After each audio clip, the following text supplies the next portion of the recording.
Welcome to the Real Ref Report, a fun approach to improving officiating.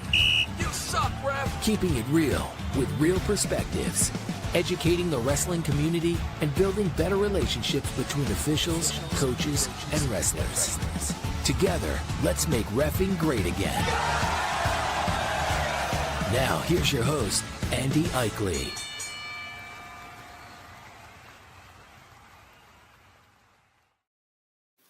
Hey, what's up, everybody? Welcome to the Real Ref Report, episode 5. This is going to be a good one. I'm fresh off the state tournament in Washington, and my guest today, you're going to love him, and I'm excited to talk to him. Just before we start, I just want to let you know why we're doing this. This is just to make refereeing better, make the relationships with the community better. I'm an official. I'm a husband. I'm a father of 2 boys. I'm a 6th grade math teacher, and yeah, we just want to improve officiating, get more people interested in officiating, because we all know we need more, and educate the wrestling community about different holds, different things that happen in wrestling everywhere you see, and then build better relationships between all of us. This is not a official bashing podcast. I am an official, but I've also been a wrestler and a coach, so I have experience on all sides. I've felt it as a coach, I felt it as a wrestler, and I felt it as a referee. So we don't want to bash officials. We want to all just learn from each other and get better. And so I want to bring awareness to what makes calls tough and help us all just be for each other and not against each other. We want to help officials improve. Like I said, recruit more officiating. You can check out the Washington rankings. I know we just had the state tournament, but they got a lot more stuff on their website on the Washington Wrestling Network. And we want to say thanks to our sponsor, Westbrook, and check out that movie when it comes out. We saw him at the state tournament too. So actor Marks, thanks for what you're doing out there. Before I introduce my first guest, I had to talk about it a little bit. This guy's been officiating for 15 years at the high school level and now in the NCAA for 3 years. He's been fortunate enough to have 12 Idaho state tournaments under his belt and 7 Utah state tournaments. 10 plus years at the Freak Show in Las Vegas and various leadership roles such as the head official and evaluator.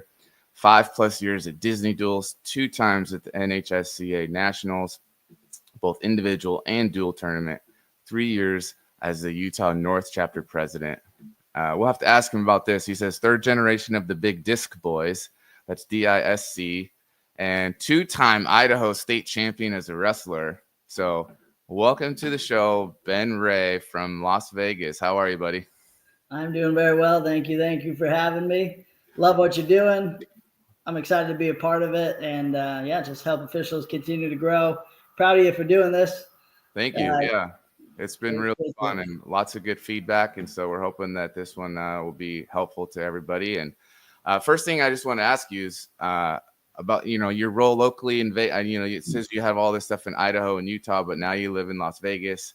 And so what's your role kind of there? What was it in Utah, Idaho, nationally? I know you're with RMN now. That's where I met you. So what is your role and what are you up to these days? Yeah, great question. It's kind of been an interesting journey throughout my officiating career. I basically just got on I-15 and continued to go down south. So I've been in Vegas for 3 seasons, right? This would have been 4th. I actually didn't do a ton as far as locally this year. The last couple of years, I've really kind of focused more on the college scene and help out with the high school level as needed. So really grateful to do that. Before I moved here to Vegas, I lived in Utah for about 7 years and was the Northern Chapter president up there for about 3 years before I made this transition. So as I came down into Vegas, right, there was a couple of years that I was living in Las Vegas, but then doing a lot of my officiating there in Salt Lake, and then would pop up there to Idaho to the Roots to do some of the state tournaments up there.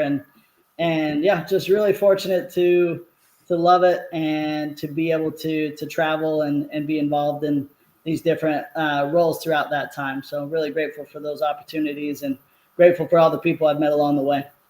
That's awesome. So you also were a 2-time state champion as a wrestler up in Idaho. Were you in the 98-pound weight class? I mean, because yeah.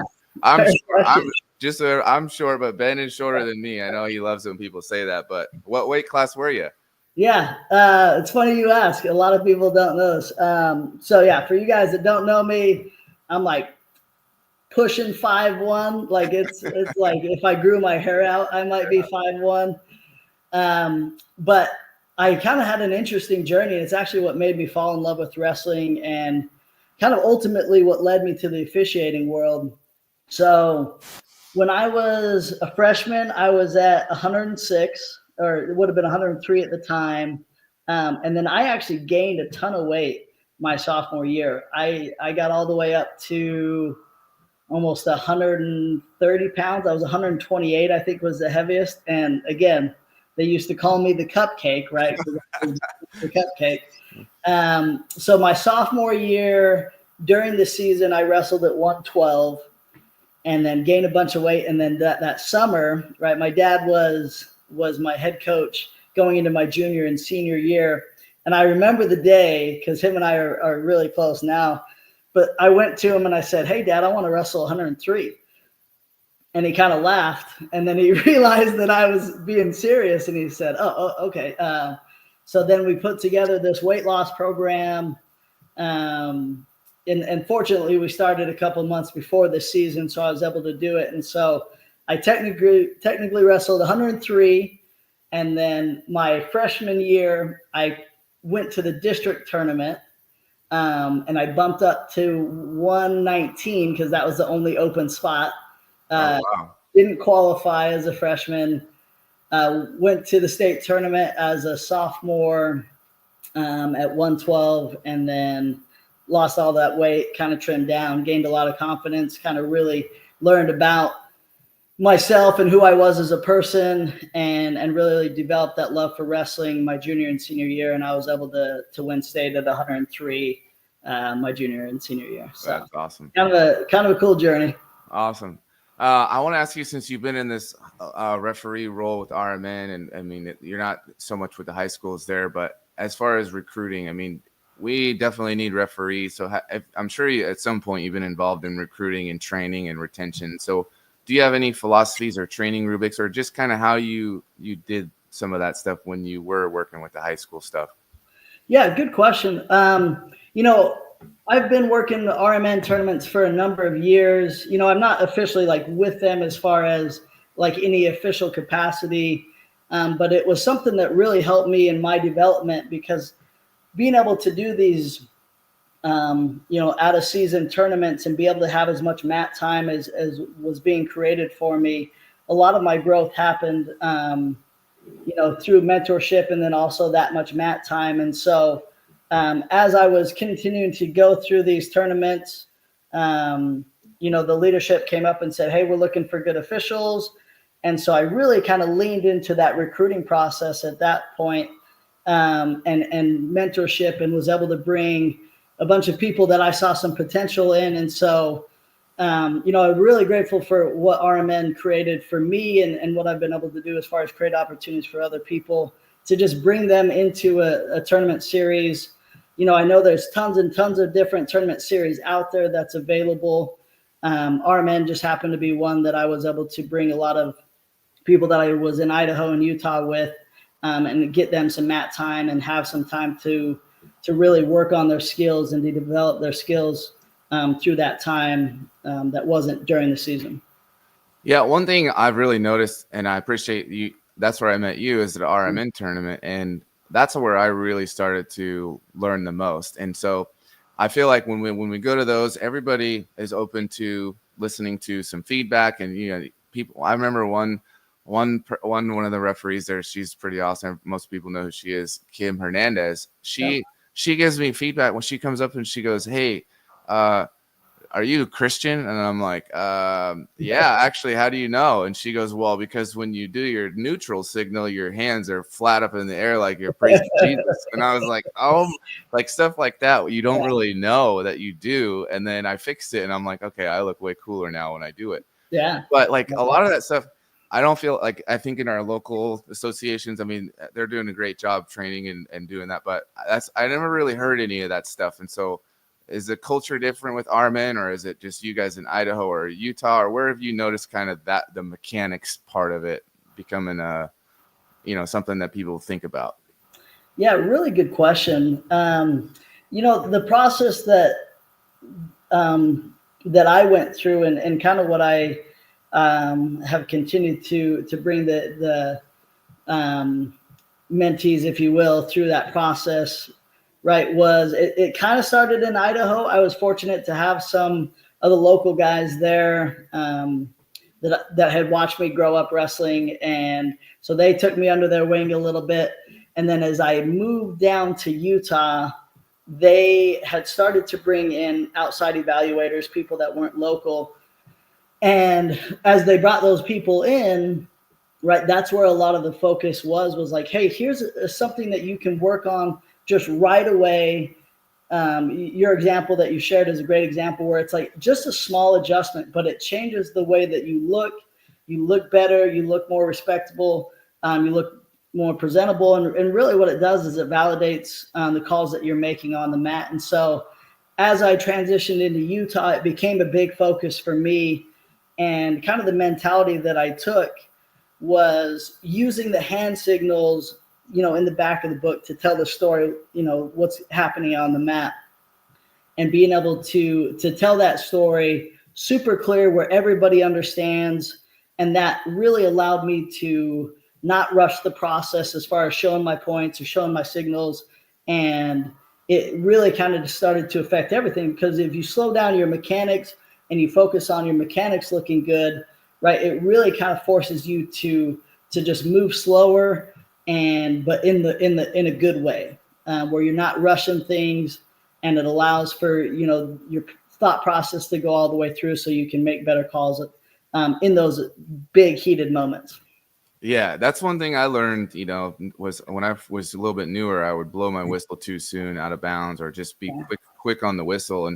Or you see newer refs now, they're kind of running around a little nervous. You can see them making pitter patter, choppy steps, and they're like ready, like they're waiting for something to happen. And see guys like you, I've watched, and like Clint Milliron, like just so relaxed and like, oh, that was pretty awesome, but okay, 3 takedown, back to the center. You don't want to be looking bored either. So there's a fine line of into the match versus too bored looking and not really, But I appreciate you guys and just all the stuff that I've learned, because I told Timmy on the one where I went to Reno this year, and those guys from California were calling me Mr. Smooth Signals. I was like, thanks. I like it. Thanks to Ben Ray and all them guys. So appreciate that. All right. So one more question on officials and recruiting and all that. State tournaments, when you were involved with Idaho and Utah, was there some sort of selection process for the state tournament? And how do you feel, is there a ranking system? I know a lot of people in Washington are kind of hoping that there would be something like that, but then they weren't able to get new refs at the state tournament because it would be the same guys all the time. But they definitely not really any sort of a ranking system. It's just kind of up to the local associations. But I know some states do, like maybe top 10, top 20. Have you heard of that, and have you experienced any of that? Yeah, great question. So it was cool because Idaho and Utah, right, where I did a lot of my officiating early on, they have 2 different processes that they go through, right? And so you kind of see the pros and cons of each one. And so I'll speak to Idaho first, and then I'll go into Utah and explain the difference as far as that. So in Idaho, right, you have basically 6 different districts. They all have their commissioner who's in charge of it. And in Idaho, they have a system where they basically get a coach's vote has a majority. They have the commissioner has a percentage, and then you have your fellow officials that have a percentage, and then you have an inside evaluator inside of your area, your district. And so they all have a certain percentage that goes to who's going to go into the state tournament. And I know inside of Idaho, you also have different districts that have more officials. So like the Boise area, I know they have a process inside of their organization where they rotate. So new officials that are progressing can still get in. So really unique as far as the way that Idaho does it compared to some of these other states. I do like, a lot of people are not into the coaches voting because obviously there's everybody has things that they don't like about officials, but I think on the average, I mean, I feel like coaches know who good referees are and who they're comfortable with, and I think that's a good it sounds like a pretty good system. There's only 6 districts there here in Washington. I think there's more than 20. I mean, there's so many of them. That they always want to have referees from each area, and so if you have 5 really good refs in a big area, you might only get 2 of them to state because they want somebody from another area to represent. So I understand both sides, but as a wrestler and a coach, I would prefer to have these are the best wrestlers that are in the state. They qualified to be here, and so I feel like we got to figure out a way to get the best officials at the state tournament as well. And Idaho, that sounds like there is, a good way to do it. What about Utah? How do they do it there? Yeah, so Utah is broken up right into just a north and a south region, and they have like a state evaluator, and they have a northern chapter evaluator and a southern chapter evaluator, and their ranking system is basically based on whether that official qualifies are they at the level that they can do the state tournament. And so they have a system that they follow that way that says, okay, once they qualify, they've proven that they're a state level official, they can be used accordingly. Now it works really well in Utah because Utah is unique that they have all the state tournaments happen at the same time, right? You have all the way up to 6A, and then you have all the girls side of it. And so there's really quite a few tournaments happening all at the same time. And so it works really well in Utah because you have to pull so many officials. Where in Idaho, it's, even though they have a lot of participants, just the way that it's set up, you're able to kind of swing it where you can just pull in. I think they have 25, 30 officials that do the state tournament in Idaho. And Utah, I'm not sure the exact amount they had this year, but it usually requires a little bit more. So the process in Utah is a little bit different. And I think there's pros and cons to each system. Yeah. I mean, I don't know that there's a perfect one. I just feel like maybe somebody should, I've heard in California, they have actually a ranking system. And, but I don't think there's a perfect way. But it sounds like Idaho, I do personally like that, where you have the coaches and the referees out as well. And then everybody has 33% or whatever. So it's not like just one. But okay, actually, I want to add one more question on there.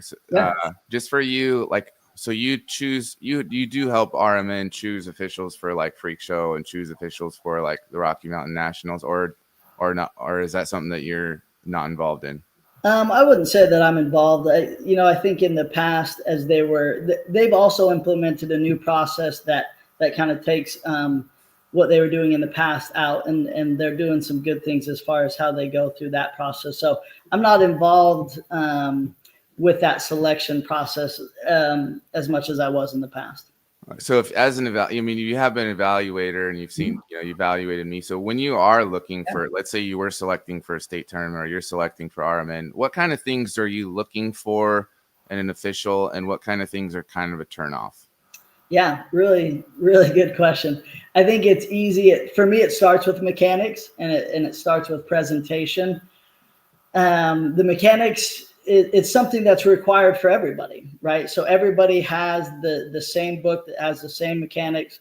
And so I start there and how you present yourself. And most people at this point, especially if you're trying to qualify for high level tournaments, they're going to get the mechanics right.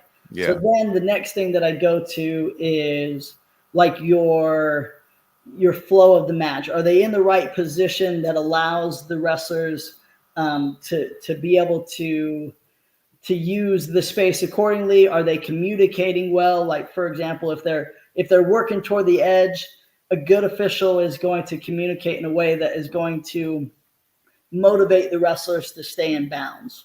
And you're not coaching one individual wrestler, but you're saying the right words to motivate that allows for the flow.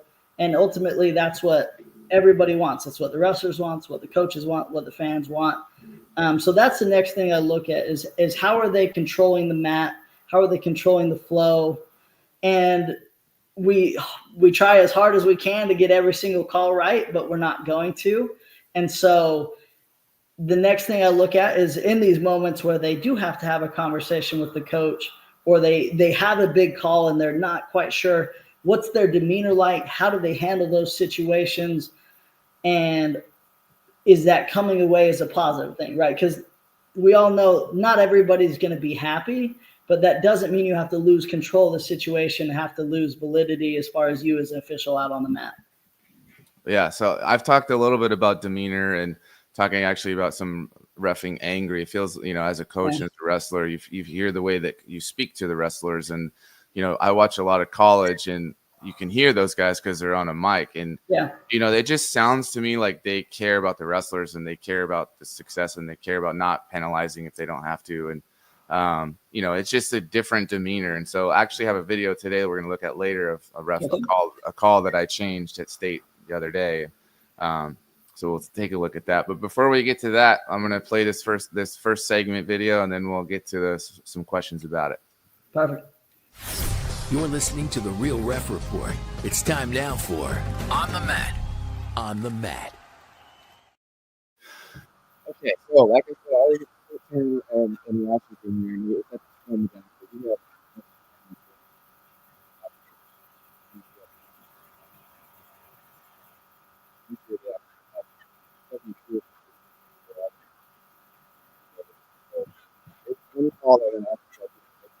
I think I hear it a lot as a referee from coaches say this word bad time, and they say, "Oh, that's bad time," and that's bad. And you hear it, and it doesn't happen very often, but I don't know that everybody understands it. The situation we had at state tournament, it was 2-0. He got into the Merkel position.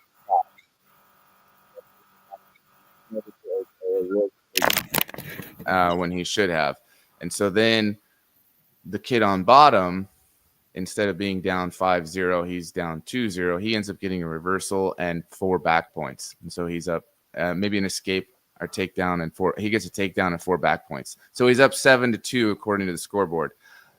Well, the coach came over and they said that was a Merkel. The referee agreed that was a Merkel, and he didn't give the takedown. And so they ended up giving bad time and started it over 5-0 instead of the kid that was in the Merkel ahead 7-5. And so can you explain bad time a little bit, when we're supposed to use that, just so everybody understands the right way to do it? Yeah. Bad time has been interesting, right? Because it's changed so many times over the last couple of years. So I think the easiest way for me to explain it is just make it as simple as possible, right? Bad time now at the high school level really kind of falls into 3 areas. Are they wrestling in the wrong position? So, for example, we go out of bounds, green was on top, you accidentally put green on bottom, right? They're wrestling in the wrong position after a necessary stoppage. That's one area that qualifies as bad time, right? Another one that you see is, let's say you gave the wrong choice, and the wrong guy ends up in the wrong spot again. You're in the wrong position, and so that's an opportunity that you can use bad time. And then probably the most common one that we're starting to see since the changes they made a couple of years ago to bad time is if let's say there's a violation, so like an illegal headlock or maybe like a locked hands, and the match should have been stopped, but the match continued on, right? That would be a time that's really the most appropriate, where you would actually call it bad time. You would go back to when the violation happened and put time back on the clock there. It used to be really complicated, and I'm glad and kudos to the rule changes there and to that committee to really making it simple. So if wrestling doesn't happen in the wrong place and there shouldn't have been a stoppage, really you're allowed the wrestling to continue, and then you can kind of catch up the points accordingly. Okay, so scoring error like that, what I just explained, should have just been, okay, this happened, I missed the Merkel. Let's add the Merkel and still let the other guy have his points. So everything should have counted, is what you're saying. And the only reason, let's say for example, he would have done an illegal headlock instead of a Merkel. Now, at that point, it's still going to be bad for the guy that scored all those points. But if he would have done an illegal headlock, the match should be stopped at that point. So then if all that stuff happened at that point, we should have gone back to bad time and started. Yep, that is correct, right? Because that's a violation that would have stopped the match. But in the situation that you explained, right, where there wasn't a stoppage and there wasn't a violation, then yeah, you would have just caught up with the score. You would have given him the takedown, either the reversal or the escape, and then the necessary points after that. Okay. And then one other one that I was thinking of, let's say, if the top wrestler is called for stalling, the referee is supposed to stop the match. And I have seen quite a few times where the referee does not remember to, or I don't know, they just don't stop the match. So let's say there's 30 seconds left. He calls stalling on top, doesn't stop the match. The other coach, after 30 seconds runs out, technically he could say, hey, this is all bad time. We need to go back to this 30 seconds. Correct? Yeah, that would a great example where the match should have been stopped. It wasn't stopped. So yeah, you'd go back, give them the necessary break for that time that you ran off, and then go back to that point. I think we've all done that, right? Where it's like you forget to stop it, and I think because of that, right, the bad time's a good rule to add in and make it fair. And to everyone's defense, in the last couple of years that have kind of misunderstood the bad time, they're doing a good job clearing that up to make it more clear and easier to accommodate the rule changes. Okay, so just in a nutshell for everybody out there, just so we can all learn it, the easy way to remember it is it's only bad time if we were in the wrong starting position, or it should have been stopped and it wasn't. But any scoring issues, so takedown, all this stuff happened, we're going to remember and go back and figure out what happened and keep everything the same. So everybody out there, bad time. Hopefully that helps out with the rule on that. Other one I want to ask you about, I don't have any video on this, but I have the picture in the rule book. So as an official I give takedowns on these because I know these pictures in the rule book. Okay. And I catch a lot of flack from coaches saying we still had the leg. So I'm going to show these pictures here, and we're going to look at number 27 and 28. And both of them say there is control by the wrestler on top, even though the hands of the opponent are locked around the leg. The top wrestler has the opponent off base and is hip to hip. So 27 is a takedown, and 28 says there is control by the wrestler on top if the position is held beyond reaction time, even though the hands of the opponent are locked around the leg. So when he hooks the leg and he's kind of hip to hip, I've heard. So can you explain that rule a little bit and what you want to see? I've heard some people say you need to beat the shoulder. So explain that a little bit in high school. Yeah, I love that you're bringing this up, right? This is a difficult one. That really does take a lot of practice and understanding how weight distribution matters. So we'll start with 27, and I'll kind of explain that a little bit, and then use that to kind of tie in the same principles to 28. So it's important to understand, in 27, you can see that the bottom wrestler, he's flat on the mat, right? And the top guy, his weight is covering the hips. He's hip to hip. He can explain that.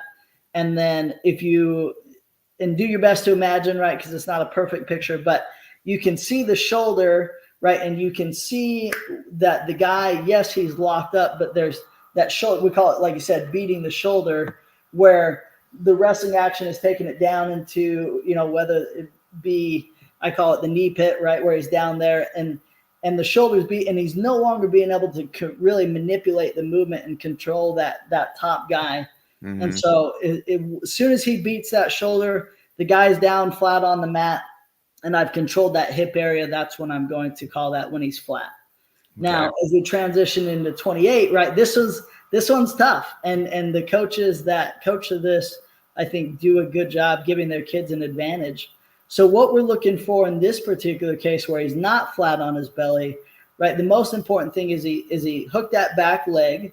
So once that is qualified and he's hooked that back leg past reaction time, right, then we're going to make our focus towards that shoulder and the movement that's being allowed. Because if you think about it, if I'm holding let's say I'm holding someone's ankle and I have it up on top of my shoulder here, right, you're still able to move that. Yeah. But as soon as it drops down into more of your elbow and then that shoulder is up here again, beating the shoulder principle. I'm going to let it sit here for a second to make sure that the kid doesn't give it one last pull. But once we drop down here, I've beaten the shoulder, pass reaction time, that leg is still hooked in the back. That's when you're going to pop your takedown. Yeah, so I'm going to take that up, but I get a lot of coaches, they'll tell their wrestler, hook the leg, and they think that once they hook the leg, then it's a takedown. And like you said, you still have to beat the shoulder because a lot of kids are rolling that ankle and they got that maybe over their shoulder. Yeah. And the kid will stretch out his other foot and hook the ankle, and they're like, that's 2, that's 3. And I'm like, no, just hooking the ankle doesn't. So there's more than just a couple, qualifications there. And I think a lot of people just think that, oh, I hooked the leg, it's a takedown. And so thanks for that clarification. Now, I did want to ask you, I've been watching some college wrestling, and I feel like that holding the leg does stop a takedown. Am I wrong on that? Can you give the explanation on college rules? Yeah, I mean, the rule is going to be the same as far as, the way that it's written, really the principles.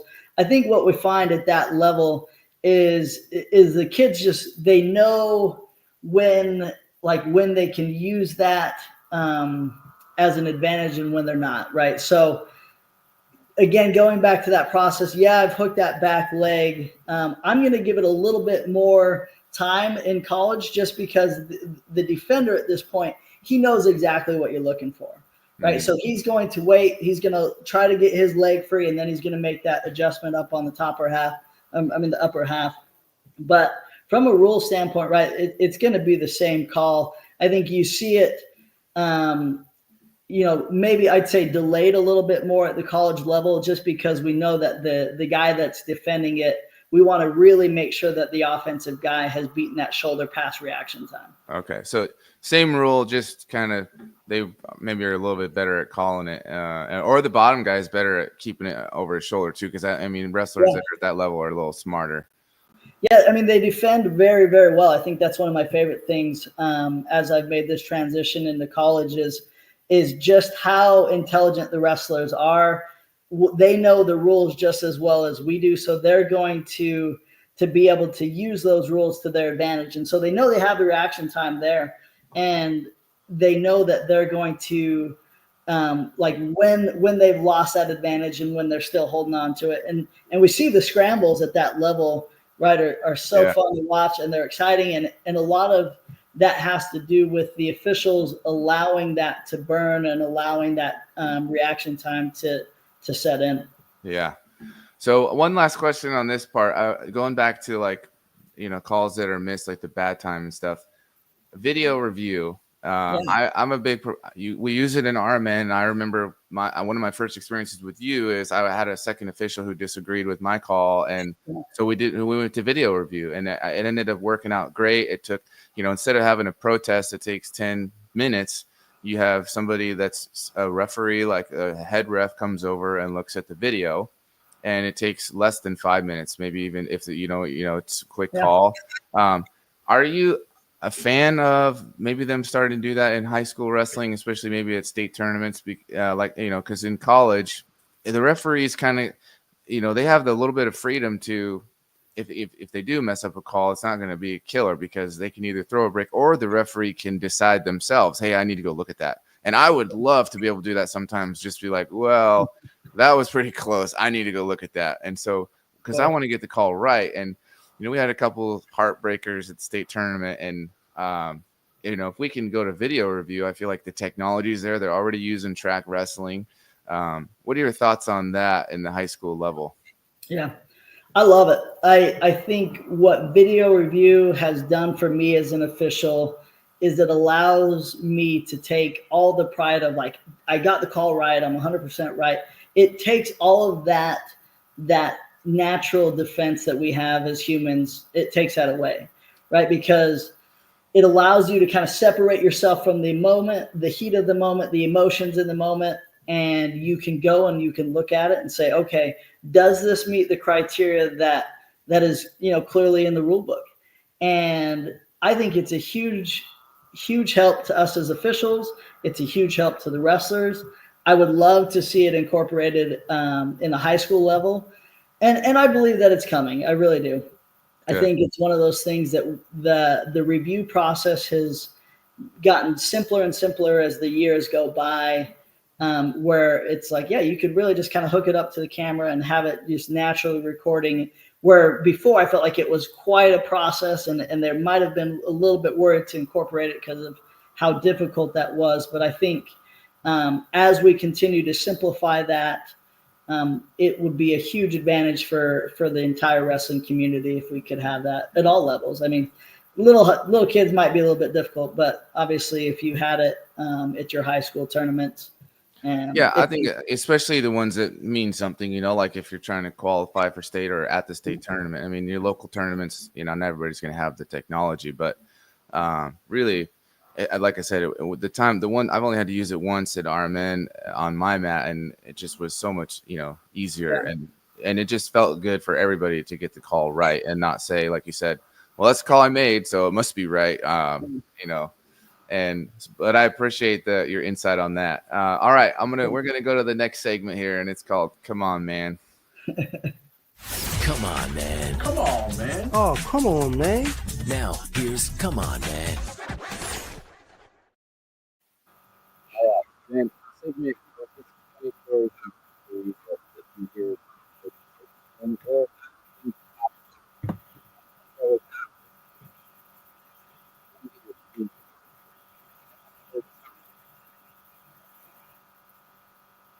Falling in bottom. In an arm bar. Yeah, so he's on bottom. He's in an arm bar. He's flat as a pancake on his belly. And he's trying to turn him. And on bottom, he kind of traps the top kid's legs so that he can't come out to the side. And for me, there's what my thought process was.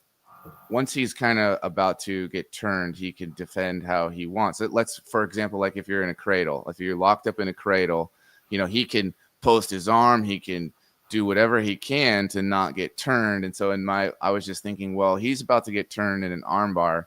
So I didn't feel like it was stalling in that sense because, you know, what do you think about that? Yeah, I think you're pretty spot on as far as the way that you're thinking, especially if we're in a pinning scenario, right? It's different if I don't have that arm bar and I'm not trying to necessarily prevent a scoring situation as much as just kind of trying to prevent progress. But I think that's an opportunity that you step in, you communicate, hey, I need action. You basically try to talk him out of that situation. But where you have an arm bar and it's a pinning scenario, it's got to be pretty obvious that they're definitely stalling and not just trying to prevent a natural pinning scenario. Yeah, I just thought like that's kind of a defense for it, so that they can't come out to the side and really, you know, crank it. So, sounds like he did it pretty effectively. Yeah, I mean, every time he did it a couple times, and the coach is like, "That's stalling on bottom," and I'm just thinking, I don't think so. He's trying not to get turned. So, just wanted to see what you thought about that. I'll give you one more, and then I'll ask for one of yours. So, I had a kid that was losing 9-0 on his back, and I called a pin. So coach brings me to the table and says, that wasn't a pin. His hand was under his shoulder. And I mean, I've never really argued. I mean, it's hard to argue a pin call ever, but I just thought the situation was funny because let's say I didn't call a pin. It's going to be 13-0. Your kid's getting waxed. I just thought I know coaches want to fight for their guys, but in that moment, I thought, man, I saw a pin. It's a pin. And he was like, okay, a bit. It was interesting just in the, you know, it wasn't like a close match. And so if I got a kid that's getting wrecked, I'm going to be like, well, don't get put on your back so much. But how about you? You got any funny stories from the bench or something that happened during a match where you're just like chuckling to yourself? Yeah, I think one of the ones that we see a lot that just kind of makes you chuckle a little bit, like, let's say it's the first round and the kid just is beating the brakes. You have one kid that's super dominant, takes him down, cuts him, takes him down, cuts him, right? And so you're like, okay, the round ends. Obviously, we're not going to put ourselves in the same situation. So what always makes me chuckle is when someone's just got taken down like 3 or 4 times and didn't even get close to a takedown, and then that guy gets the choice and he's like, we're going neutral. And it's like, oh, come on, man. Like, I don't know if that's where we want to start. Similar to that, like a kid will get taken down in the first 10 seconds and just get ridden like a dog for the whole first round. And then it's his choice. He's like, bottom. I'm like, oh, please. Oh, I don't want to watch this again. Yeah. That's funny. But I get it. I get it. I was talking to you earlier and you said you had a similar one to this. This one was just a heartbreaker for me. It's not funny, but it was like, come on, man. The towel tapper, we got to realize, I mean, God love them. But usually at a tournament, they're kids, right? They're somebody helping out. So we appreciate them. But we have to rely on them to really tap us or count down 4, 3, 2, 1.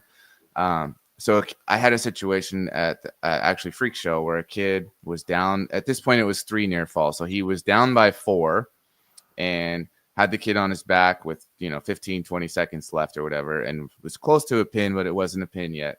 And so if he doesn't pin him, he's going to lose by 1. And it's the crowd's going nuts. It's so loud. At those tournaments, there's so many people there. They're really close. You can't hear anything. And all I heard from the towel tapper was time. And he said 5. And so I always tell my towel tappers, please start with 4. And so, and when so much stuff is going on, it's difficult. And, everybody looks at me like, why'd you blow the whistle? And I was like, oh, it's not right. And I was like, I didn't know what to do. Yeah. And so I felt horrible. Towel tapper felt horrible. So everybody's mad, the guy that was about to get a pin. And so I don't even know if this is in the rule. It's probably not in the rule book, but both parents agreed, since it was pretty close to a pin. I said, how about we give them 4 near fall and imminent, let's, like you would if the stoppage because of an injury or something, and we go to overtime. And they both agreed, thankfully. We might have had to bring the committee over to decide something, but what would you, in that situation, it sucks, but like, what do we do? And I just want people to understand, like, that stuff is going to happen, and it's, sometimes we got to live and learn, or live with. Yeah, that's a tough situation, and you hit something spot on that I really want to share. A little tangent before I go in and kind of give my thoughts on it. Right, I call it controlling your controllables, and you're smart to go and talk to the tappers before and say, hey, let's start at 4. You can share this little story and laugh about it now. And explain that, but that's something that falls into your control. And so being able to have that conversation beforehand to set yourself up with success, I think is important for all officials to learn. And over time, like, you learn these little things that are really just going to put you in a place to be successful. So shout out to that situation. I think that's one thing that I really appreciate about what you're doing here is really about educating people. And listen, people make mistakes, and I'm not saying that like that was your mistake, but I'm just saying, like, it's an unfortunate thing, but we can learn from that, and other people can learn from it. So I personally, I love what happened. I think you did as good of a job as you could have in the situation, and kudos to the other people involved that were good with, hey, we're going to go 4 near fall, put them into overtime, and let them decide what happened. And in fact, that was very similar to the story that I'm going to share here. And kudos to both of these head coaches who were very much invested in this match. So I'll kind of set the scene for you. So it was one of my last state tournaments in Idaho before I stopped doing and basically moved down here to Nevada. It was going for 3rd and 4th. Both kids were, I think both of them were coaches' sons, right? So immediately, and the 2 schools, there was a natural rivalry. They're both going for high placings as far. I think they were fighting for 3rd and 4th at the time for the team standing. So basically, there's a lot going on in this one match. So they're going for 3rd and 4th. It's a really close match, and we're on the edge, right? And so we're right next to these other officials on the mat over. They're on the edge. One kid's going for a takedown, and the official right next to me, time runs out on his mat. He blows his whistle. One kid stops, the Oh, other kid doesn't, secures the takedown, and I tell you what, straight chaos, right? oh man. Nobody's in the wrong. Nobody did anything wrong. I was the head. My second was doing everything right. Same on the mat next to us. It was just an unfortunate situation. And naturally both coaches went ballistic, right? Right. And so, fortunately, very similar to the principle that you explained with your situation, is the takedown that was secured actually took them into overtime. And so after discussing it with my second official and trying to do the right thing with the best that we could, we went along and gave that takedown, and then they were able to go to overtime to have an equal and fair opportunity to win that match. But Yeah. That happens a lot. We're at a tournament and there's a whistle next to you and the kids stop wrestling. And I'll usually, if both of them kind of look at me, I'll just blow it and I'll say, hey, make sure it's me, but I get it. And it happens. And so I don't get mad at wrestlers when they go a little past a whistle at a turn, because you're not sure if it's mine or somebody else's. And I've seen referees, they get so upset and they're like, stop when I whistle. And I'm like, he might have stopped another time when it wasn't your whistle and, got screwed because, that stuff happens. And so we got to all understand that wrestlers, coaches, hey, there's nothing the official can do about it. Nobody's going to be, you could try to make it happy for everybody, like go to overtime there. But, if it was a 1-point match, then now what do you do? Right. Like, it's so like, oh, do we give a 1-point takedown? It's just something horrible that happens. Your stomach drops and it's kind of a bummer. All right, one more that I have, and it's not really funny. It's more of a rules question, but I had a coach the other day, so a lot of scrambling going on, and the kid was, in his back was exposed, but it was no control for sure. And the coach from the corner was saying, danger, danger, danger. And I was just like, I was like, well, if we were in college, I would give the danger 1, danger 2, but obviously we don't have that rule. I saw it on a questionnaire this year of should we add it? And I think yes, but I also think to myself, I guess there are referees that maybe wouldn't be able to, aren't ready to implement it yet. But there's not a lot of those kind of scrambles happen in JV matches anyway. But what are your thoughts like on that danger? Because you call it in college now that you do college. Would you be a fan of that coming to high school? So when I first went into the college scene, I was kind of like, I wonder what this is like. I wonder what the benefit is. But now that now that I do both and bounce back from the different levels, I can tell you such a good implementation of a rule with the danger, right? We see it all the time at the high school level for sure. I would love to see it implemented, but at the same time, going back to what you're saying, like it's a big ask, right? There's so many components that go into the neutral danger situation that is required for the official. Yeah. And like you got to be in the right position. You have to be able to tell wrestlers, this wrestler is the one that's in danger, and it's got to be really clear. So it is a big ask, in my opinion, to have the high school officials do it. In my opinion, I would be really surprised if they did implement it at the high school level, just because of all these different reasons. I think it would be really beneficial, especially if you think about, the point of high school wrestling. There's lots of points, a lot of benefit. I think developing character is probably the most beneficial thing that happens with high school wrestling. But if you have kids that are trying to prepare themselves for that next level, that's the benefit of that call. But I don't see it coming into the high school level anytime soon. Yeah, it's, like I said, I think you don't really see it too often with the wrestling at the JV or local levels, but state tournament, definitely see it a lot more. And it's kind of that, I think it's the Bryce Meredith rule, I call it, because that one year when he was in the national final, he was just like on his back the whole time. But dude, if you do it right, you can just hang out back there all the time. Yeah. All right. Before we move on, did you have any other ones you wanted to tell on that part? Those funny stories or? No, I'm pretty happy. I like where we're at. All right. All right. This segment is probably one of my favorites, and it's called Ref You Suck. Here we go. The Real Ref Report. Oh no! We suck again! Now it's time for You suck, ref! Ref You Suck. Okay, we're not putting a referees on blast. I'm putting myself on blast today, and hopefully you've got a couple examples for us. But I got video of myself, and these weren't huge mistakes, and I'm glad they didn't affect the match. I mean, one of them did affect the match, but I think at the end I got it correct.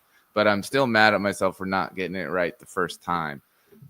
So the first one, and we actually talked about, demeanor and changing the call, and so everybody will get to kind of see how I acted. Somebody commented, I love that guy. So somebody loves me. I don't know, you know that person. There you go. All right, thank you for that comment. But anyway, I changed a takedown call, and so I'm going to share my screen here, and we're going to look at it, and then I'm going to let it play for a second so people can see me discuss with both coaches, and I'll tell you what was said, and so everybody can you can't see all of it, but we'll take a look here.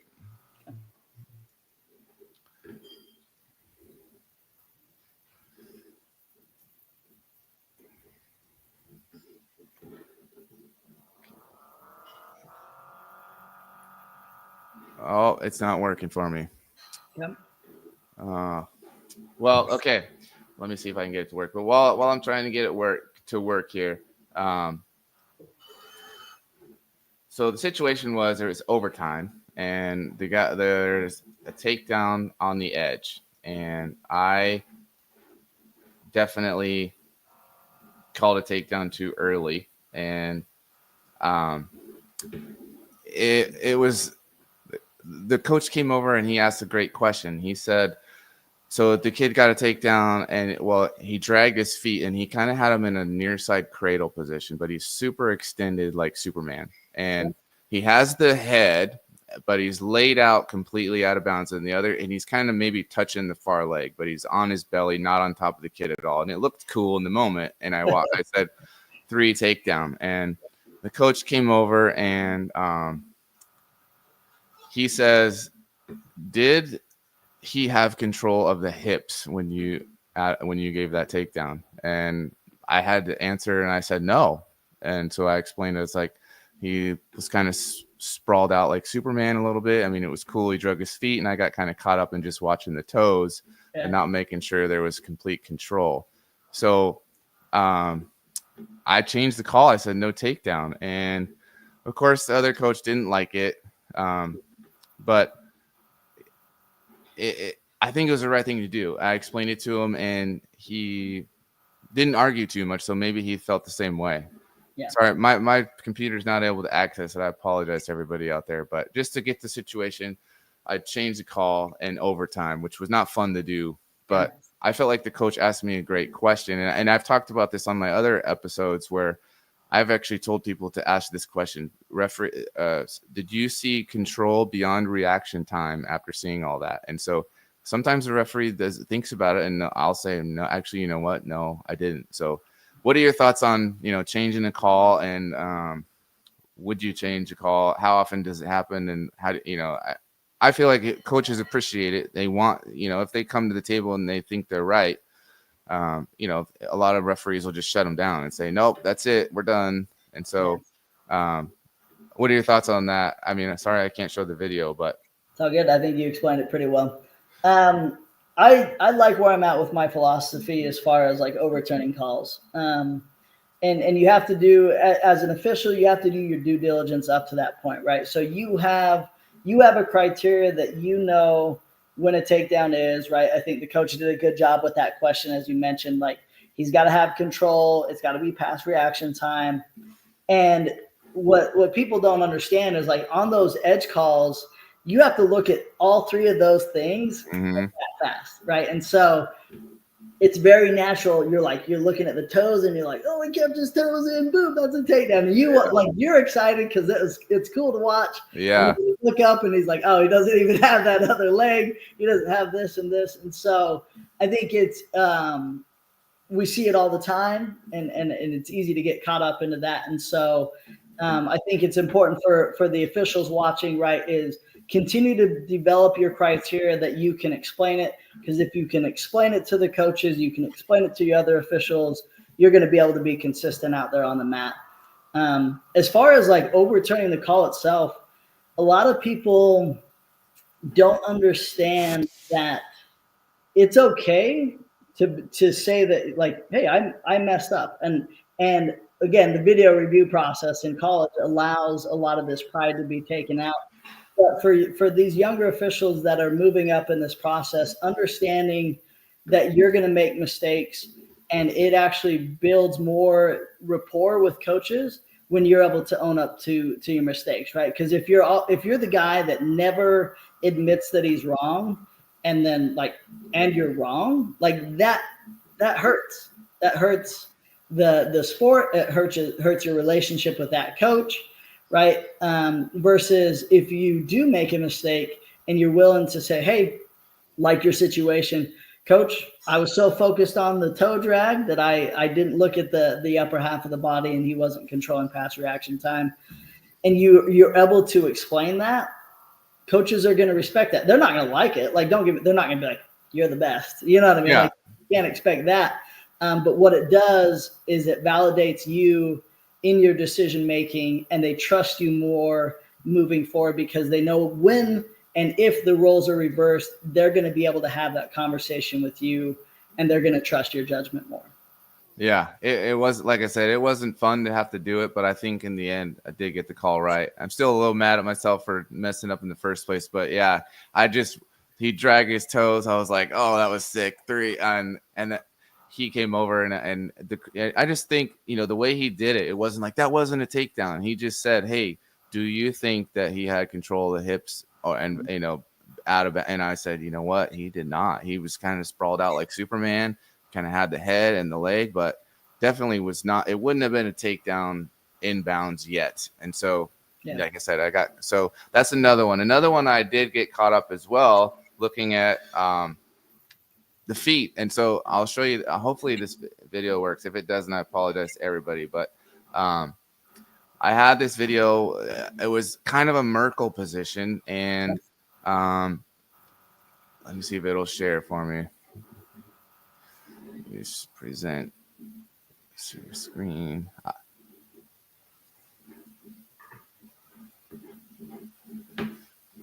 Looks like none of my videos are working, so I'm gonna have to apologize to everybody there. So the situation was, it was a Merkel position, and I got caught looking at the toe, making sure it was wrapped, but then it wasn't actually a Merkel because he was underneath both armpits, and so there's two things that make it tough, and I want to explain to everybody why I didn't see there. He was locking his hands underneath both armpits, right? And so the crowd was really loud, and I tried to get in close so that he could hear me say 3 takedown, because if he doesn't know it's a takedown yet, he can still lock his hands. Yeah. And I got in there, and I don't even know if he heard me or not, but I was still pretty close. I'm looking at it now, about 5 feet away, and so I can't see that he's locking his hands. And I didn't really, honestly, if I'm honest, I didn't notice that I got so caught up in looking at the toe and the Merkel position that I didn't really notice that it wasn't a headlock. I was, one of those moments where you just don't pay attention to everything. And I heard somebody actually the person in the crowd, I think, that was yelling at me was Michael Chiesa, that MMA fighter. And so he was mad. And you don't want to make him mad. No. As soon as I looked down, I saw him let go, and I didn't call it, even though I knew he was, but I didn't myself see him actually doing it. I mean, even though I knew it was there. So I think for all you officials out there and for coaches, we want them to hear us say takedown. So if I was to just stand far enough back to see that he's locking hands, he wouldn't have known that it was a takedown, right? So I got to get close to let him know, but then I missed the locking hands. And then the other coach came up after the match. Thankfully, he still won. Didn't affect the match. But he said, hey, he was about to have a fight with me. And all I said was, I missed it. I said, I know he was locking hands and I didn't see it. And then as I looked, he let go and I missed it. And everything about his demeanor deflated because he said, thank you. And just my demeanor saying I missed it and I know he was, and I know I missed it. He said thank you. And I think a lot of coaches are just ready for a referee to say, oh, you're wrong, coach. No, it wasn't. And so it was kind of cool experience for me just to say, I missed it, and I apologize for that. And I could tell he really appreciated it, and he was surprised. Like, he was like, oh, wow. Okay, I don't really have anything to say after that. So let me ask you this. Do you think after that experience, do you think he trusts you more as an official or trusts you less as an official? I would say more. Yeah. I mean, he knows that I'll admit my mistake. And I think the rest of the match, I feel like they knew, everything was good. But definitely, like, he does trust me, and he appreciates that I would do that. And so I encourage all you officials out there, if you know you made a mistake, just tell the coach I missed it, or I didn't, and I think coaches appreciate that. Or just say, you know what, I'll get better in that position next time. I'll make sure I check all those things. And so, like I said, I just was thinking Merkel, looking at the toe, didn't see the locking hands. And then when I did, so I sucked in that moment, but thankfully it wasn't like state final match or anything. I think that it's important. There's two things that I want to kind of cover before we transition to the next thing. And this is really about like coach and an official relationships and understanding each other. I love the story that you shared, not because you changed the call or didn't change the call or admit, like, none of that to me matters. But what I think the coach really appreciates is that you actually listened to what he said, right? Because so many times it feels like it's official versus coach, when in all reality, everybody wants you to get the call right. That's the whole point of us having out there, is to be able to get the calls right and be able to allow the flow of wrestling. And so for you new officials, or maybe officials that don't feel like they have a good relationship with coaches, and you're like, man, I feel like everybody hates me. When you go to the table or you're having a conversation, right, take a moment to actually listen to what they say, listen to it, understand it. If it doesn't make sense, right, ask them clarifying questions, or say, coach, is this your question? Because most of the time, coaches want to be heard, and they want validation that you're actually listening, rather than going to them immediately and saying, this is why I was right and this is why you were right. And it's that battle. But if you go in and you genuinely listen and try to understand, and then in return, you'll find that you get that same kind of, all right, I want to listen and understand. Now, again, not everybody's going to be happy-go-lucky about it, but it validates you as an official, as you as a person, so that they know this guy's going to genuinely listen to what I have to say. And it goes a long ways. Yeah.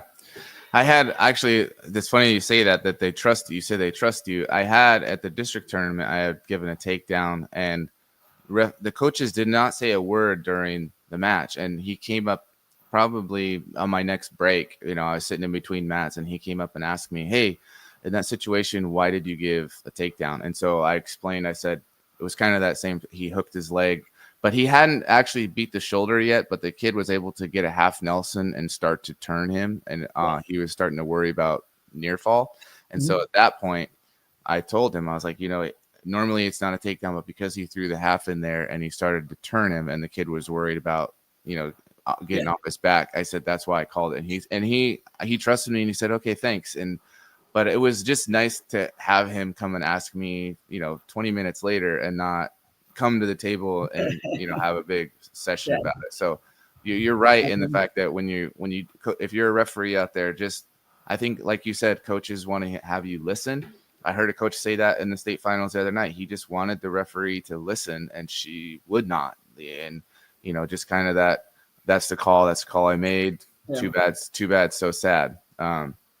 So how about you? Has it? You got any good stories about a call that you messed up and a ref you suck type of moment? I think we all do. The longer you do it, the more I feel like the list continues, and that's just part of it. I'll share one that happened when I was really, really young in my career, and I think it's important for me to talk about it so people understand. this happens to everybody, but after you make a call that is wrong or maybe miss a call, if there's opportunity for other people to grow from it, you're selfish if you don't share that with other people. So I'll kind of go through the situation. So my dad and I are officiating together, which is cool because we only did it for I think 1 year. That after he coached, he started officiating, and we were in this tournament called the Tournament of Champions out in at Uinta High School or out that way there in Utah. Phenomenal finals match.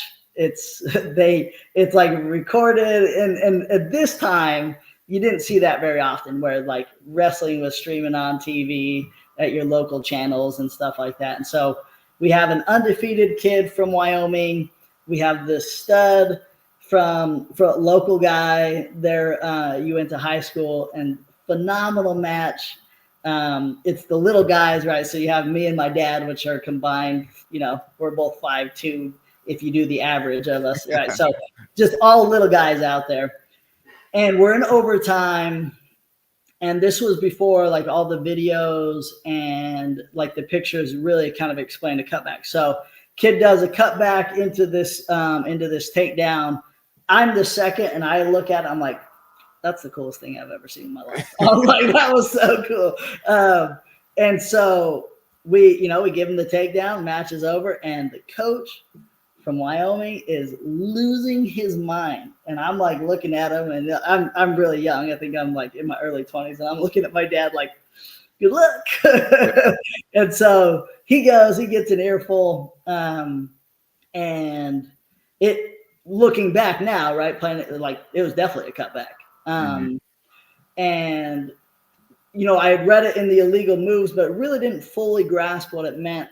And so I remember it being such a big moment because the next year we're getting ready to do our beginning of the year meeting with all the officials. And I'll never forget this. And I respect this man to death for it. Don Christensen calls me and he says, hey, do you mind if we got video because they are streaming that thing.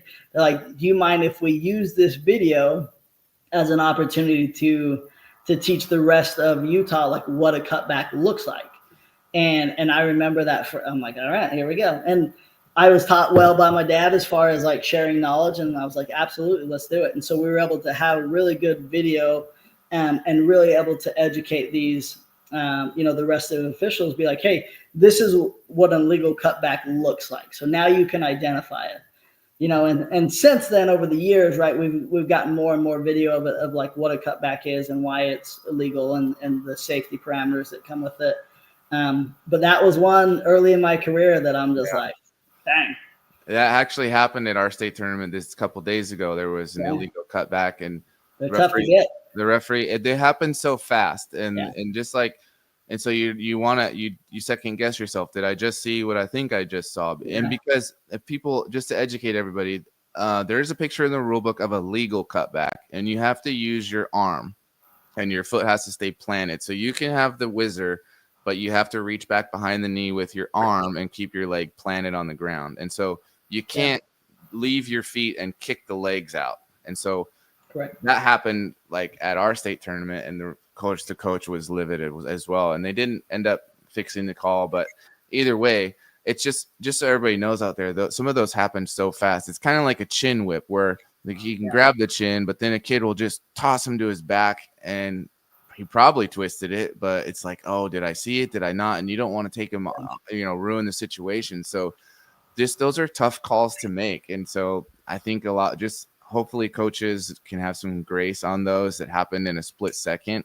Yeah. That's like you said, the cutback is a tough one to make. It's just, it happens so fast, and you have to think to yourself, like, what did I just see? Did I see that or did I not? And you're like, well, I'm not 100% sure. So, and that's where I think, again, video review would help us out, like, because it happened so fast. And so if we could just go back and look and say, oh, yep, he left his feet, boom, no takedown, illegal, 1 point. So that's just another example of we really need video review, especially in those big matches for stuff, because these kids are good and they do that stuff so fast, you know. I think one thing that's important before you transition to the next thing, right, is we're probably not going to get video review anytime soon at the high school level. It'd be cool if we did. But what you can do, right, is educate your second official, go through these videos, show them what it looks like. And just like a takedown, right? You build your criteria that says, hey, this is what an illegal cutback is. This is the criteria for it. This is what it looks like. So then, even though you haven't seen one in real time, when it happens, your brain's like, okay, that's what I've been studying. That's the criteria. I can come in as your second and help out. Yeah, that's a good idea. All right, we're moving on to this last section. It's called What's the Call? This is the Real Ref Report. Now, what's the call? What's the call? Okay, so again, I apologize to everybody. I don't have the videos working. I'll try to explain it as best I can. I had a call that I put on actually a referee website or Facebook page where it's just referees, and 50% of the refs say takedown, 50% say no. And I'll give you this. So they land inbounds, like picture number 26. So he lands, definitely has the legs. He's definitely in a takedown position. And they go out of bounds immediately, and then the kid that's on his butt, he gets up and scrambles out, and all of the scrambling happens out of bounds, but it's hard to tell, right? So when stuff happens, my question is, when stuff happens and then they go out, everybody, reaction time, what is that? So to me, I gave the 3 takedown. Of course, one coach is happy, one's not. You see all the scrambling where he bounced up off his butt and got away, but they were out of bounds when all that stuff happened. So let's say the takedown happens, how long do you give him in bounds, and is reaction time the same on an out of bounds call? Yeah. It's a good question. I'd love to see the video. I'll have to jump on Facebook and find that one and go over it. And give you my thoughts about the specific video. Reaction time is tough. Everybody wants like a clear say, hey, this is what reaction time, this is how much time it is. So what I'm looking for, as far as the best way that I can explain it criteria wise, is like when someone meets the criteria for a takedown, is the next movement taking them out of that criteria, right? Because think about it, like if I land on my butt and then immediately I'm defending that and I'm no longer on my butt, so I'm no longer in that criteria that qualified as a takedown, right? That's when I'm going to think, okay, maybe this person, the reaction allowed him to make it so the wrestler was no longer in criteria. It's a little bit tougher to explain without seeing the video as far as that goes. And I think another way that I've been able to get some consistency around like what reaction time is like, are there separate movements to like defend the initial move or the initial takedown? So if someone, let's say again, they land on their butt and they shift to the left and then they shift to the right, and the shift to the right is when they start to defend, I view that as two separate reactions. Right. But if he drives him and my first initial reaction, takes that person out of criteria of the takedown, then to me, that's where you could really kind of put in the reaction time. So I look at it is the first initial movement, is it taking the criteria so that that person no longer falls into that criteria situation.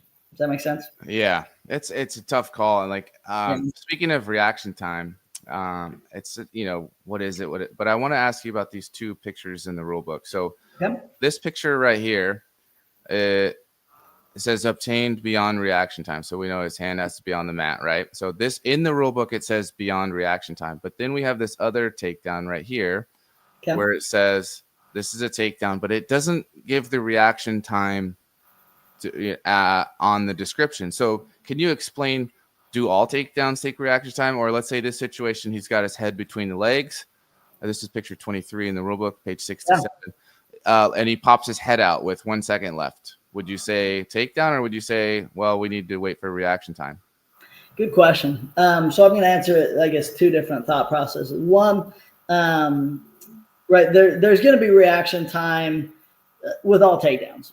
That's going to be the case. Now, the asterisk to that is if time is running out, you no longer get the same benefits, right? It's just like the out of bounds, the time is running out, or like right at the buzzer kind of a situation.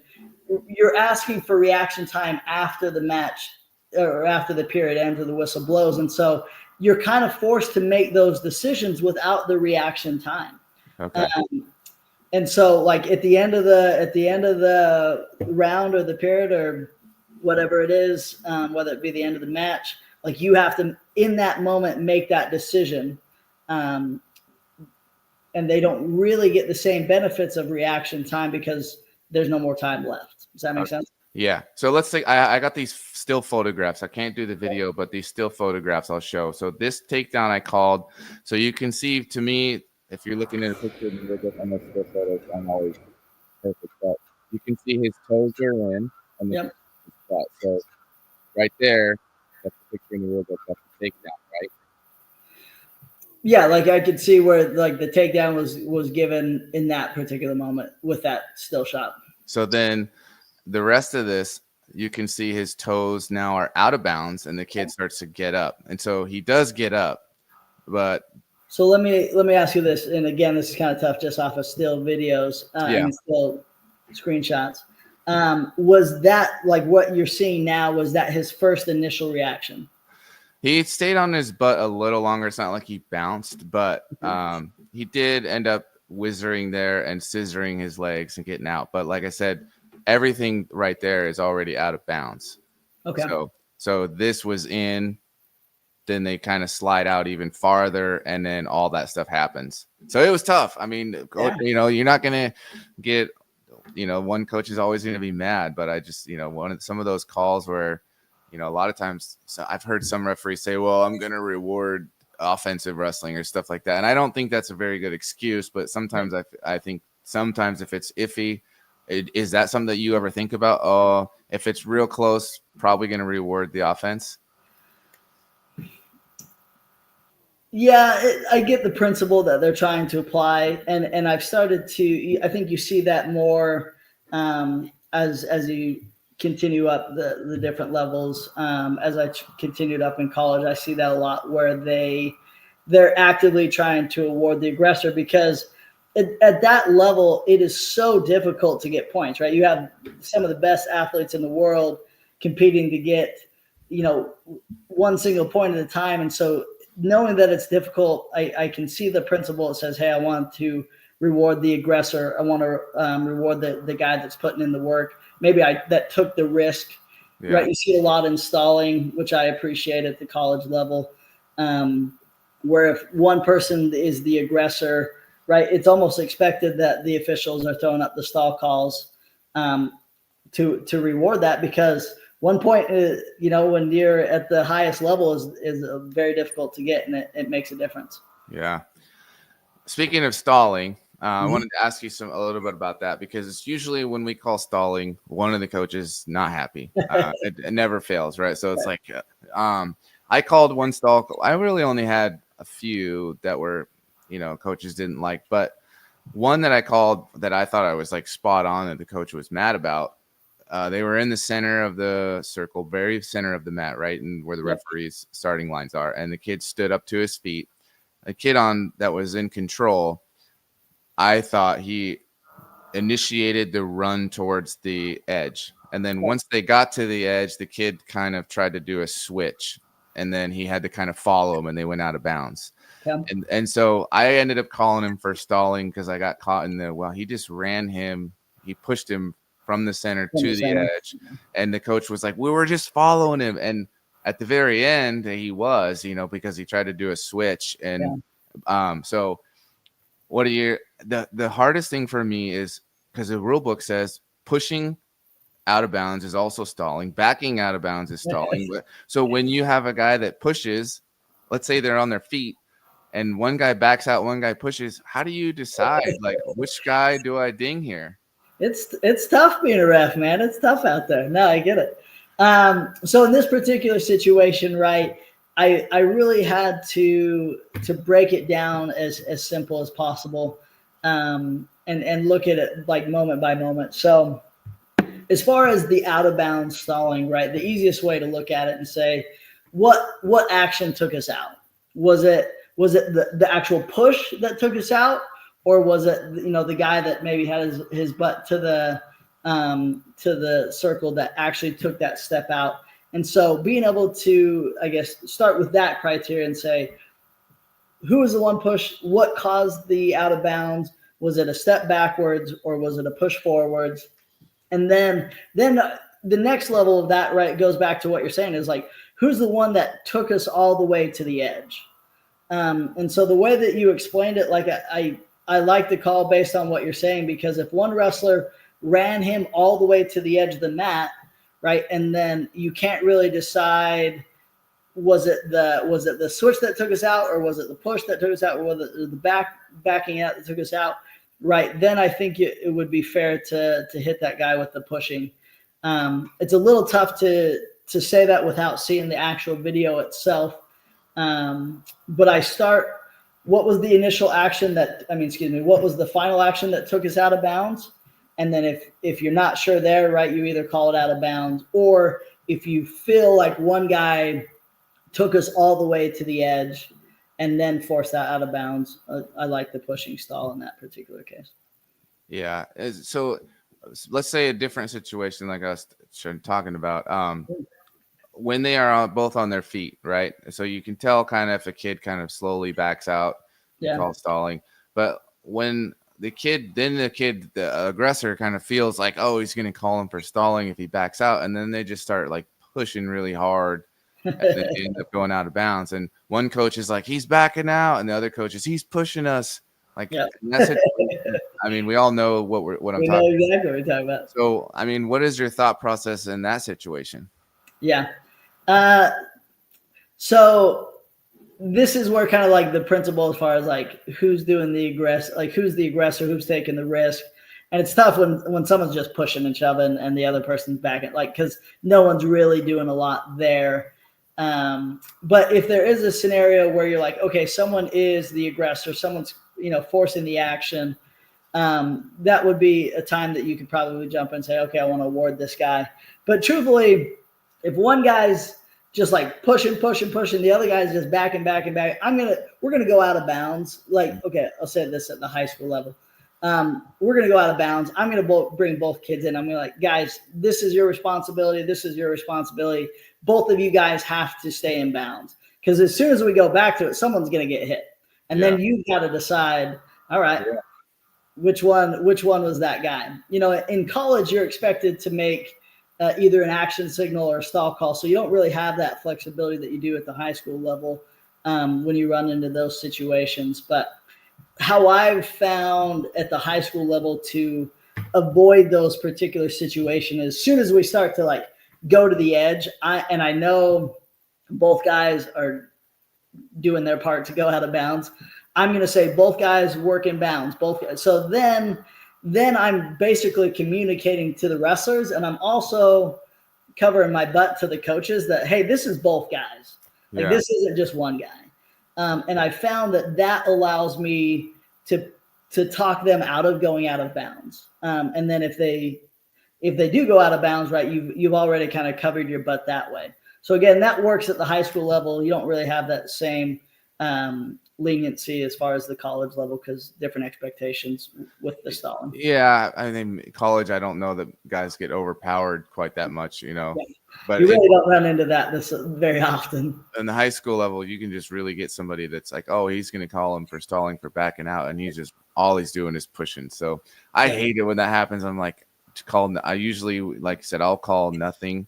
I'll say, hey, let's wrestle in the center, guys. And then, I actually did call a kid for pushing after the fact, after I said that, because it was just pretty obvious that that's all he was trying to do. But yeah, I feel like with the pushing, it's usually pretty obvious. I know that's kind of like, other people might hear this and be like, what do you mean it's obvious? It's tough to get. But because it's so tough to get, it's usually the guy that's backing up that's going to get hit for stalling. Yeah.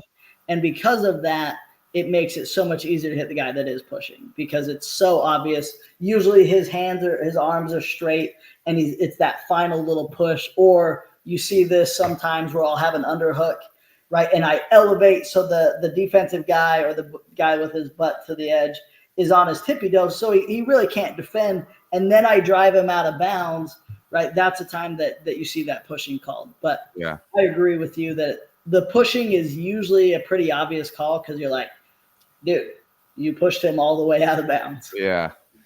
Yeah, but the thing, like, nobody likes it, and I'm always trying to please everyone. I know you can't, but I'm just like, man, I'm gonna get it for this, and none of us probably enjoy that part of it. But one more question about stalling. I told this story last week with my last guest, but I just saw it, almost saw it again. So last week, a kid, this was 2015, a kid was ahead 8-3, and he got called for stalling 4 times in the third round on bottom, and he got to his feet twice and got DQ'd with 1 second to go.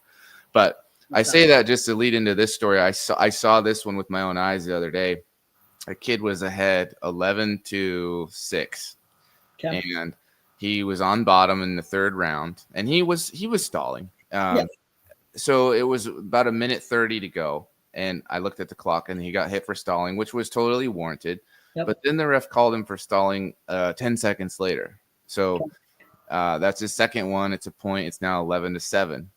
And then he got 2 more within 45 seconds or so. And with 30 seconds left, he got the 2-point call. So stalling 4 times within 1 minute of time. And on the fourth one, it's now 11-10. And the other kid that was on top, now he chooses neutral, and he gets to take down and wins. And so for me, I'm like, man, that's excessive. Like, I feel like at some point, obviously you can't stall out the whole time, but I think that probably 4 in a minute is excessive. I know we don't have a clock in our head that says, oh, there's no rule that says you can only call it every 20 seconds or every 30 seconds. But I think like being sensible about it. And as a wrestler, as a coach, I'm like, we scored 11 points here. Like, you can call us for stalling a couple times and we'll take it, but like 4 times in a minute to me is excessive. What are your thoughts on that? Yeah, that's tough because you really got to look at the entirety of the match, right? We see this a lot where there's a short amount of time, and the official is like, okay, I'm going to hit him for stalling. That's going to do this or this or this. Where it's like, okay, but for everything but the last 30 seconds, this guy has been the main guy. He scored all these points. He did that. And I think that does have to factor in, right? Because even in the book, right, the stalling is over the entire the entire length of the entire match, not just that specific moment, right? There are certain instances, we just talked about the out of bounds, that you're expected to make that stall call. But in the other situations, you've got to take into factor how we got to that. How many, did he score a bunch of takedowns because he was the aggressor? And the first time that I saw this really done at a high level, shout out to Don Christensen again. We were at the state finals a couple of years back, and it was a heavyweight match, and there's some difficulties there, as we all know, with stalling. But there was one kid that he had taken a bunch of shots. He had scored a bunch of points up to this point, and another kid was making a comeback, and there was about 10 seconds left, and the kid just, he was taking these half-hearted shots, but they weren't genuine shots. They weren't risk shots. He was just trying to bait that stall call. And I remember watching, being like, oh, what's he going to do? You know what I mean? And he doesn't call the stalling, and we had a conversation afterwards, and I said, hey, what was give me your thoughts on this. And he said the same thing. He's just like, it would not be fair. This is back when we 6-minute matches, where he's just like, it would not be fair. This guy worked hard for 5 minutes and 45 seconds to then ring him up a bunch of times in that last 15 seconds after all the work that he'd done. So he's like, I look at it over the whole length of the match. And that really allowed me to kind of take my, the proper shift to that. And that's where I think that principle of rewarding the aggressor comes into play. So do you, let's say you were calling the kid on bottom for stalling. Mm-hmm. I mean, for me, I'm going to go, like I said, I'll probably call him maybe 3 times, but I'm not going to give the other kid a tie match or anything like that. And I actually was going to tell the story during the ref you suck portion, but there was a fan the other day. They were pretty close to the mat. He said, "Number 2, you suck. Ref, you suck." It was a heavyweight match, and one kid on bottom got ridden out. He didn't get away, and so the other kid chooses bottom in the 3rd round. He gets away, so it's 1-0. They're both just doing the heavyweight pummeling pretty much the whole time. No one really taking any risks. I hit the kid that was ahead 1-0 for stalling one time. And in the last 10 seconds, the other kid was just pummeling faster, right? Yep. And he's doing this a little quicker than the other guy. Yeah, and so I didn't hit him for stalling, and because I thought to myself, this guy got away, this guy didn't. This guy's they're both just pummeling, and I didn't feel like it was fair to him to send it to overtime, because I see so many referees just do that based on, he's ahead 1-0, so he must be stalling. But the other kid, and I've been told, kind of has to earn a stall call, and fumbling faster or fake shots, like you said, is not necessarily an attempt to score. Agreed. Yeah, it sounds like, based on the conversation, I agree with what you did there. Yeah. Because you had 5 minutes and 50 seconds to do that. Yeah. You choose the last 10. And hey, I'm just trying to get that call. But if he was taking a shot, right, he was putting himself at risk, I think that's a little bit different situation. But based on the way that you explained it, I like it. Yeah. I got some comments from Bob Turner. Shout out to him, by the book Bob. He's talking about the reaction time. But thanks, Bob. We appreciate your insight. He says the second picture, they're already down on the mat, and the defending wrestler is not coming completely onto both feet anytime soon. So that's why it says on the mat. So, like, I guess if they're already on the mat sitting on their butt and then your head pops out, it's a takedown because they were already on the mat. So you don't have to give them another second to get away. So that's a good explanation there. Thanks, Bob. Yeah. Any other stalling issues you want to talk about? Because it's this thing that comes up that's what everybody always wants to ask me. He was stalling. And a lot of times the kid will be up 8-3 and they're like, he's stalling out. And I'm like, okay, but you're still you're losing the match anyway. Do you have any situations that you want to kind of add in there before we finish up? I would say I really won't dive too much into situations, but I'll say this. You'll find that as you have conversations and you learn from these guys that are the best of the best of the best, there's a few things that they have in common when it comes to stalling. Is they have a criteria, they can explain their criteria, and they can be consistent with that criteria. So whatever your criteria is going to be, obviously use the rules as the foundation of your stalling criteria. As you have that criteria, you can be consistent with it. You're going to find that coaches would rather have consistent stall calls because they can coach to that. If you're an official that's like, hey, every time that someone lays flat on their belly for 15 seconds, he's going to get hit for stalling. And that coach sees you and he knows that, hey, this is that guy. I guarantee he's going to say, hey, get off your belly. You're going to get called for stalling. So be consistent and have your criteria, and you'll find that coaches are willing to adapt to that. Now, again, don't make things up. Use the criteria in the book as your foundation and use that consistently. Yeah. Speaking of the laying on the belt, reminded me of something I wanted to ask you. Another tough stalling call. So obviously if a top wrestler is riding the hips and not trying to turn, it's stalling on top. You don't see it a lot in college, but or if the bottom wrestler is laying on their belly. So I hate it when the kid lays on their belly and then the other kid just lays parallel on top, because both coaches are like, and I've started to call the bottom kid more because they can get their hips up.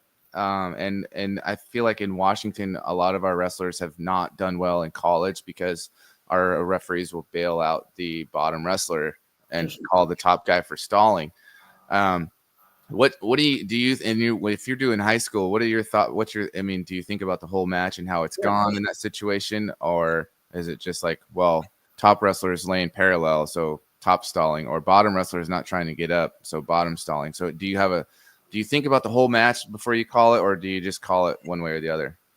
Yeah, good question. I'll kind of go through the criteria that I have for that particular situation, right? Is I'm going to look at the bottom guy. If his belly's flat and then the offensive guy, let's say he's trying to put an arm bar in or a half or anything, and then the bottom guy is basically blocking those movements without elevating his hips, then my focus is going to be on the bottom guy. Right, because like you said, if there's an opportunity for the bottom guy to move up to his base, that's really where my expectations are for that first initial move. Because you're never going to score any points being on your belly. Right. So the expectations for me with that bottom guy is when he has the opportunity to base up, is he taking that opportunity, or is he just blocking the offensive moves? Now, if he is taking the opportunity to elevate his hips up, and then the top guy just immediately puts him back down and then prevents that the hips from rising without moving into a pinning scenario, that's when I change my focus to the top guy. Got it. Yeah, that's good stuff to think about. Thank you. Yeah. Okay, before we wrap up here, I didn't get to this. I wanted to ask you about this Big Disc Boys third generation. That's DISC, so Big Disc Boys. Tell me a little bit about that before we wrap up. All right, I only got a couple of minutes, and then so I'll be super quick with it. So this was kind of passed down from people that took me under their wing. So again, I've talked about Don Christensen a number of times. There were some guys up in Idaho, Arnie Jones, RJ, these guys that kind of took me under the wing. Right. But there was never like a process for me to follow as far as how do I know I'm getting good. Mm-hmm. And so as I continued to develop my skills and I found people that were willing to help me get better and kind of dissect the little things that I needed to do to improve. A lot of times that those people were in these leadership positions, and they understood the importance of growing the officials in their area. And so a couple of years back, Don Christensen made these big discs, right? And what he did is he gave them to these state officials and said, hey, it had some important principles, leadership, brotherhood, these different things that were important to him that he shared with us. And I really kind of took to it.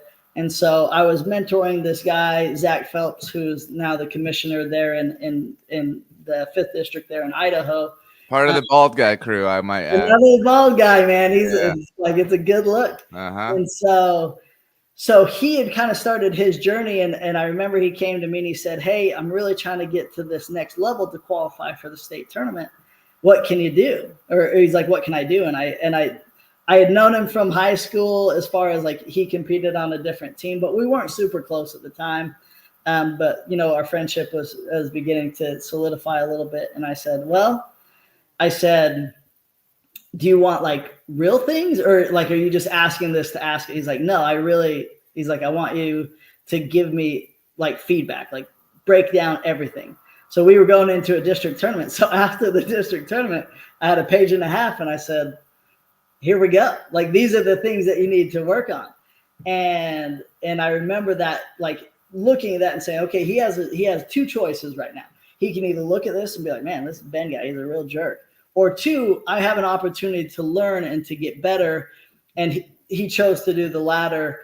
And again, this is where RMN kind of came into play for our growth specifically, is then he really took to it and said, hey, I want to get better. We found these other tournaments that allowed us to get more mat time. And that page and a half of stuff that we had was his foundation. He said, we're going to work on your mechanics. We're going to work on your positioning. We're going to work on communication with these wrestlers. And so as he got into his first state tournament, Don Christensen just happened to be the evaluator, and he gave him one of those big discs. And Nice. That was kind of the beginning of the Big Disc Boys. And from there, his mission was to find other individuals that he could mentor. And so our buddy Chris Hess became a part of it as he got his first state tournament. Kim Hernandez, who you mentioned earlier, she got brought in. And then I call myself the grandfather because Wyatt Castaneos, which was Zach's mentee, he qualified for his first state tournament. He's doing that next week. Nice. And so congratulations to him. I know him too. Yeah, good guy. So just to interrupt you real quick, so everybody, and if you're in Washington or Idaho or Oregon, this crew that he's talking about does tri-state the last couple of years, and you guys have gotten some great comments on the message board in Washington State. So people were like, "Hey, the officiating was actually good this year," and I was like, "I know, yeah, the Big boys, the Big boys, and one girl there, yeah, boys, BOIS. We had a. Gotcha. Well, I'm trying to get in that crew one day. Maybe I'll be at that level. But you're on your way, buddy. You are on your way. All right, cool. Well, Ben, I really appreciate you coming on here. I think the people watching and listening later on will appreciate your insight and your input, and I appreciate all the things you've helped me with, and as we've been working together down in Vegas. And I'm looking forward to more. And I'm actually going to the Iowa Girls Nationals in April, trying to qualify to get into that Disney duels you guys go down to. So we'll see how that goes. It's a lot of fun. But yeah, I just want to say thanks. I appreciate it. And thanks for being here. Yep. Thanks for doing this, man. Like I said, really proud of you. Thanks for, it's not easy to get in front of the camera and do this for, week after week after week. So we appreciate it. All right. Thanks for all you do. Thanks, Ben. See you guys. Have a good one. Thanks for listening and keeping it real with The Real Ref Report. Don't forget to rate the show and leave us a review. And be sure to follow Andy on Instagram and YouTube at The Real Ref Report. Thanks again for listening as we make reffing great again.